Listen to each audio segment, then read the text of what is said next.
If one root of an equation x square minus 19x plus 88 is equal to 0 be 8, what would be the other root? Now, if we compare the given quadratic equation with the general form, we get a is equal to 1, b is equal to minus 19, and c is equal to 88.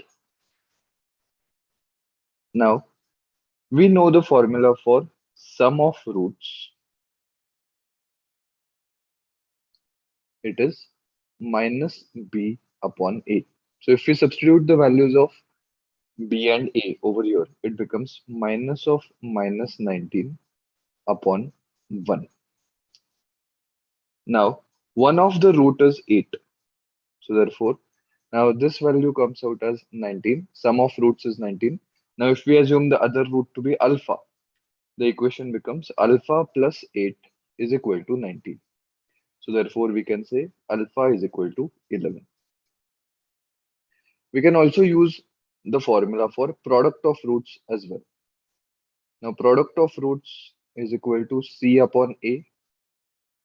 C is 88 and A is 1. So therefore, your equation becomes 8 alpha is equal to 88. And therefore, again, alpha comes out to be 11. So you can use any of these two equations and get the other root.